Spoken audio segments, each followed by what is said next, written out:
Ohayou gozaimasu, konnichiwa, konbanwa, minasang.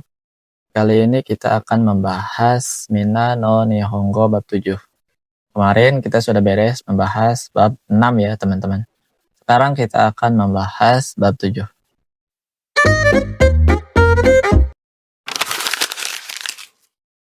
Untuk boneka yang pertama yaitu kata benda, alat, atau sarana, partikel D, kata kerja.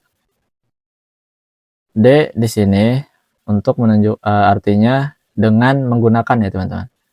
Untuk partikel D ini juga pernah kita bahas ya teman-teman di video sebelumnya, tapi nggak apa-apa, kita bahas lagi. D artinya dengan menggunakan, untuk menunjukkan alat yang digunakan dalam melakukan suatu aktivitas.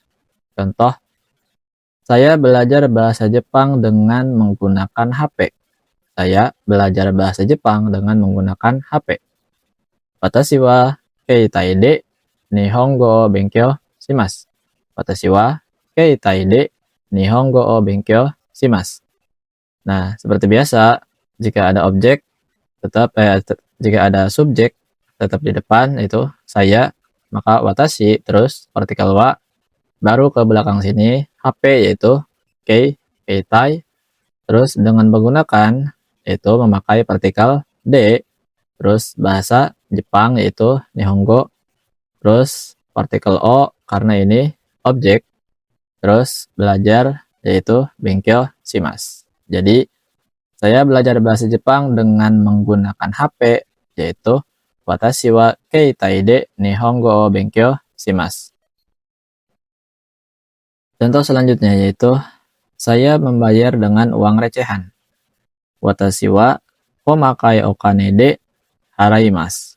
Watashi wa komakai okane de haraimasu.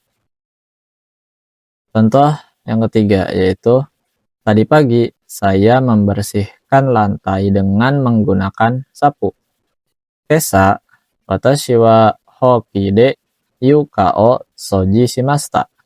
Kesa watashi wa hoki de yuka o soji shimashita.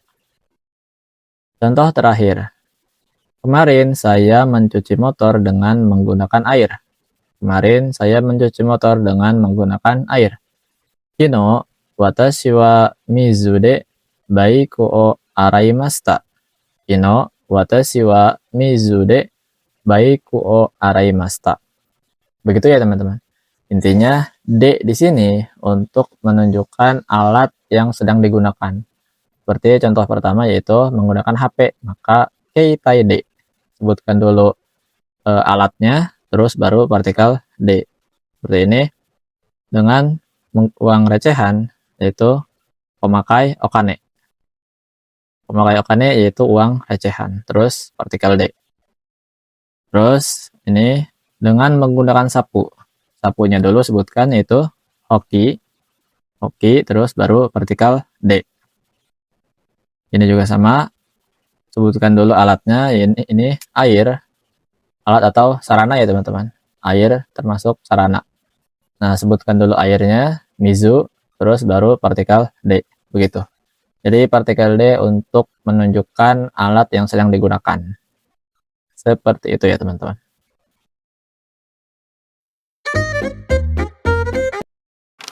Untuk boneka yang kedua yaitu kata atau kalimat partikel wa go de nandesu ka, atau kata tunjuk partikel wa go de nandesu ka.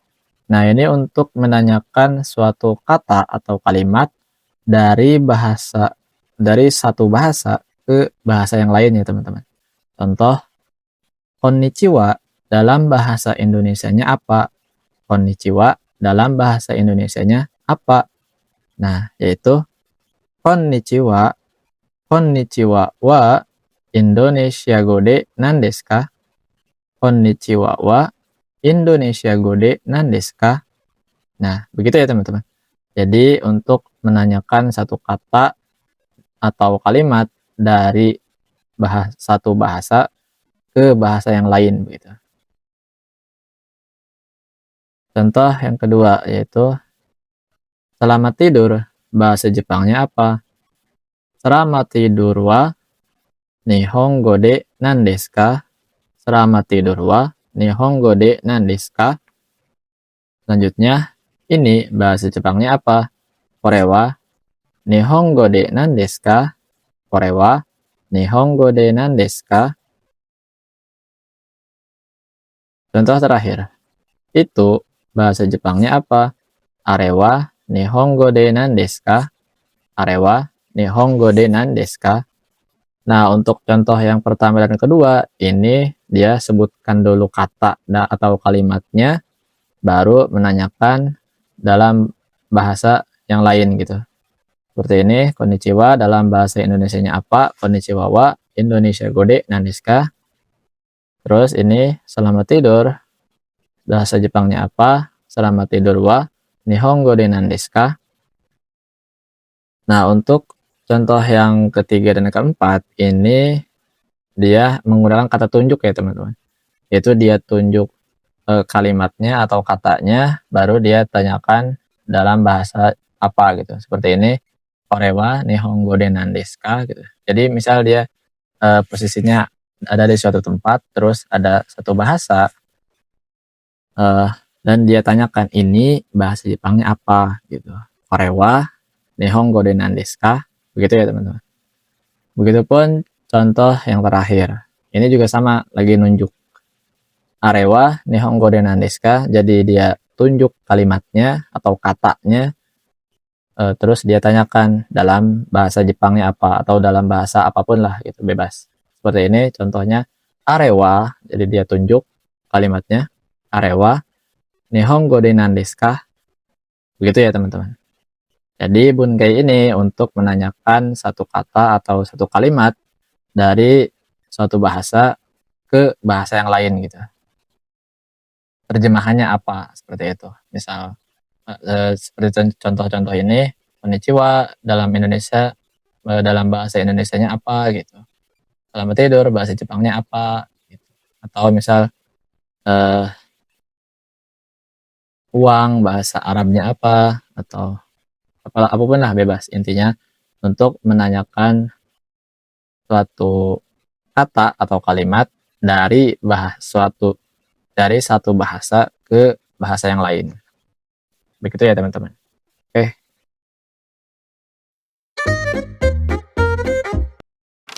Untuk boneka yang ketiga, yaitu kata benda satu orang, partikel ni, kata benda dua, partikel o, agemas, dan lain-lain. Untuk menunjukkan arti yang memberi barang atau informasi dan dibutuhkan lawan yang diberikan barang atau informasi. Contoh, saya memberi sepatu Adidas kepada saudara Yamada. Saya memberi sepatu Adidas kepada saudara Yamada. Maka bahasa Jepangnya yaitu watashi wa Yamada-san ni Adidas no kutsu o agemasu. Watashi wa Yamada-san ni Adidas no kutsu o agemasu. Nah, untuk kata kerjanya memberikan atau memberi yaitu agemasu. Nah, untuk orang yang dituju, orang yang diberi, maka menggunakan partikel ni ya teman-teman. Jadi setelah orangnya disebutkan, terus memakai partikel ni, baru objeknya, terus baru memberi yaitu agemasu. Seperti itu. Contoh yang kedua yaitu, kemarin saudara Riza telah memberikan jaket kepada orang itu. Kemarin saudara Riza telah memberikan jaket kepada orang itu. Kino Riza-san wa ano hito ni jaketo o agemashita. Kino Riza-san wa ano hito ni jaketo o agemashita. Contoh yang ketiga, saya meminjamkan kalkulator kepada saudara Riko. Watashi wa Riko-san ni dentaku o kashimasu. Watashi wa Riko-san ni dentaku o kashimasu. Contoh terakhir, saya mengajarkan bahasa Jepang kepada saudara Ray. Saya mengajarkan bahasa Jepang kepada saudara Ray. Watashi wa Ray-san ni Nihongo o oshiemasu. Nah, untuk contoh yang pertama dan kedua, ini kata kerjanya agemas ya teman-teman, yaitu memberikan. Nah, untuk contoh yang ketiga dan keempat, kenapa ini bisa masuk dalam bunkai ini? Padahal kan bukan agemas, tapi yang ini meminjamkan yaitu kasimas, yang ini mengajarkan yaitu osiemas. Karena maknanya sama ya teman-teman, yaitu memberikan sama-sama apa ya? Maknanya sama dengan memberikan. Seperti ini kan meminjamkan, berarti kan dia memberi suatu objek kepada seseorang gitu, meminjamkan. Nah, begitupun seperti mengajarkan. Mengajarkan juga kan berarti dia memberi ilmu, ya kan? Nah, maka asimas meminjamkan dan osiemas atau mengajarkan itu masuk dalam bunkai ini. Ini kan di sini agemas dan lain-lain. Nah, dan lain-lain ini yaitu kata kerja yang bermakna mirip dengan memberikan, mirip dengan agemas, yaitu ada kasimas yang artinya meminjamkan dan ada osiemas yang artinya mengajarkan. Begitu ya teman-teman. Oke, mudah ya teman-teman. Sangat-sangat mudah. Jadi bunkai ini untuk membuat kalimat memberi sesuatu kepada seseorang gitu. Atau seperti contoh yang ini, contoh yang kedua yaitu kita sebutkan namanya, terus nama orang yang memberinya, terus baru orang yang diberinya. Terus partikel ini jangan lupa, partikel ini artinya kepada ya teman-teman, untuk mewakili kata kepada gitu. Jadi sebutkan orangnya, terus partikel ini, baru objek, terus partikel o, terus agemas. Seperti itu. Nah, buat teman-teman yang sedang menghafal kosakata dan kanji-kanji dasar, saya rekomendasikan menggunakan ini ya teman-teman, supaya mudah menghafalnya. Saya punya flashcard berbentuk file PDF. Ini simpel ya teman-teman. Bisa dihafalkan dengan HP aja, atau dengan laptop, atau dengan apapun. Dan bisa di print juga, terus bisa dipotong-potong ininya, bisa dipisah-pisah. Terus teman-teman bisa tempelkan di ruangan-ruangan atau di tempat-tempat yang biasa teman-teman pakai. Jadi bisa menghafal di mana saja, begitu. Ini ada banyak sekali ya teman-teman.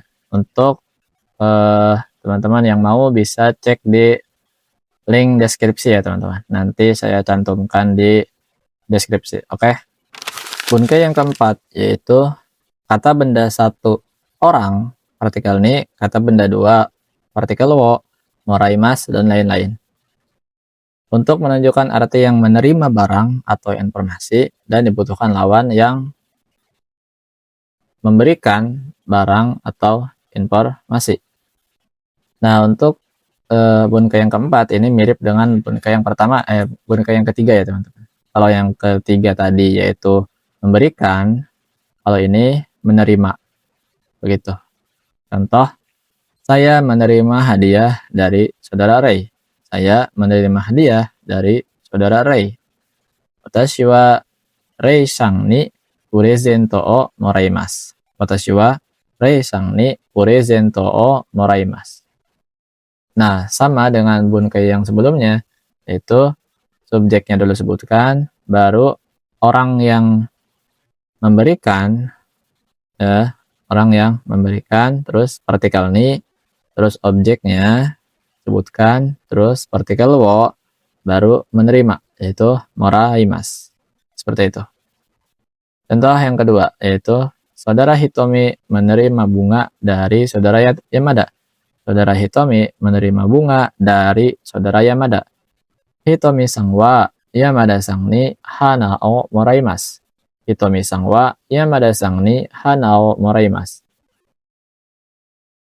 Nah, ini juga sama. Sebutkan dulu subjeknya yaitu Hitomi, terus partikel wa, baru ke belakang orang yang memberikannya yaitu Yamada. Sebutkan Yamada, terus partikel ni, terus objeknya yaitu bunga, yaitu hana, terus partikel wo, lalu menerima yaitu moraimasu. Contoh yang ketiga yaitu saya menerima gaji dari presidir. Watashi wa shacho ni kyuryo o moraimasu. Watashi wa shacho ni kyuryo o moraimasu. Contoh yang keempat. Saya belajar bahasa Cina dari saudara Budi. Watashi wa Budi-san ni chugoku go o naraimasu. Watashi wa Budi-san ni chugoku go o naraimasu. Watashi wa Budi-san ni chugoku go o naraimasu. Contoh yang terakhir. Orang itu meminjam sapu dari janda. Orang itu meminjam sapu dari janda. Ano hito wa mibojin ni hoki o karimasu. Ano hito wa mibojin ni hoki o karimasu. Nah, untuk contoh yang pertama sampai yang ketiga ini kata kerjanya moraimasu ya teman-teman, yaitu menerima. Nah, untuk contoh yang keempat dan kelima ini kenapa masuk ke bunkei ini, masuk dalam contoh bunkei ini, padahal dia kata kerjanya bukan moraimasu tapi naraimasu yaitu belajar, dan karimasu yaitu meminjam. Nah, seperti bunkei yang sebelumnya, yaitu dua kata kerja ini maknanya mirip dengan moraimasu ya teman-teman, karena ini kan moraimasu dan lain-lain. Nah, lain-lainnya ini yaitu kata kerja yang maknanya sama dengan moraimasu, yaitu menerima. Nah, belajar di sini menggunakan naraimasu karena dia konteksnya adalah dia belajar langsung dari Budi gitu. Saya belajar bahasa Cina dari Budi. Jadi konteksnya si saya ini langsung belajar dari saudara Budi gitu. Jadi Budi mengajarkan langsung kepada saya gitu. Seperti itu ya teman-teman. Nah, untuk yang terakhir juga ini meminjam. Kenapa masuk di bunkei ini? Karena maknanya sama ya teman-teman. Yaitu dia menerima suatu objek dari orang lain. Nah, ini kan meminjam sapu. Nah, berarti kan dia menerima barang yang dipinjam gitu. Oke. Begitu ya teman-teman. Mudah kan? Sangat-sangat mudah. Bunkei yang kelima yaitu mo kata kerja masta. Mo artinya sudah. Nah, untuk bunkei ini yaitu mo kata kerja masta. Jadi ketika ada mo, maka kata kerjanya otomatis menjadi masta. Contoh misal, tabemas artinya makan. Nah, ketika ditambahkan mo, maka otomatis jadi mo tabemashita. Artinya sudah makan. Nah, ini sebenarnya sama dengan kata kerja lampau ya teman-teman. Mo mempunyai arti sudah dan digunakan dalam kombinasi kata kerja masta. Dalam hal ini, kata kerja masta bermaksud bahwa perbuatan telah diselesaikan saat ini. Gitu. Jadi intinya ketika pakai mo, maka kata kerjanya menjadi masta, menjadi sudah dikerjakan gitu, sudah dilakukan. Contoh misalnya sudah mengerjakan PR. Mo sukudaya oshimashita ka? Nah, ini contoh kalimat tanya ya teman-teman. Mo sukudaya oshimashita ka? Terus dijawab, hai, mo shimashita. Ya, sudah mengerjakan. Hai, mo shimashita. Contoh lagi, sudah minum obat. Mo kusuri o nomimashita ka? Hai, mo nomimashita. Ya, sudah minum. Nah, meskipun di sini judulnya mo kata kerja masta, tapi ketika dia ada objek, maka setelah mo objek dulu, terus partikel wo, baru kata kerja. Begitu ya teman-teman. Nah, untuk jawabannya, ini boleh langsung setelah mo-nya langsung kata kerjanya. Seperti dua contoh ini, sudah mengerjakan PR, mo sukurayo shimashita ka? Hai, mo shimashita. Terus yang ini, sudah minum obat, mo kusuryo nomimashita ka? Hai, mo nomimashita. Hai, mo nomimashita. Begitu ya teman-teman. Contoh yang ketiga, yaitu kamu sudah beli topi baru. Anata wa mo atarashi boshi o kaimashita ka? Anata wa mo atarashi boshi o kaimashita ka? Contoh terakhir, apakah sudah mengirim barang? Mo nimotsu o okorimashita ka? Mo nimotsu o okorimashita ka? Ya, sudah mengirim. Hai, mo okorimashita. Hai, mo okorimashita. Begitu ya teman-teman. Jadi untuk bunkai ini itu mo kata kerja masta. Jadi ketika ada mo maka kata kerjanya otomatis menjadi bentuk masta, yaitu sudah. Begitu ya teman-teman. Nah, apa bedanya dengan masta yang sebelumnya kita pelajari, yaitu artinya bentuk lampau. Ini juga sama bentuk lampau, tapi ketika dia dengan mo, ini lebih bermakna bahwa sesuatu yang dikerjakannya itu sudah baru saja gitu, baru saja dikerjakan gitu. Jadi bukan sudahnya itu bukan dalam jangka waktu yang lama, tapi baru saja dikerjakan. Nah, maka menggunakan mo seperti itu. Oke.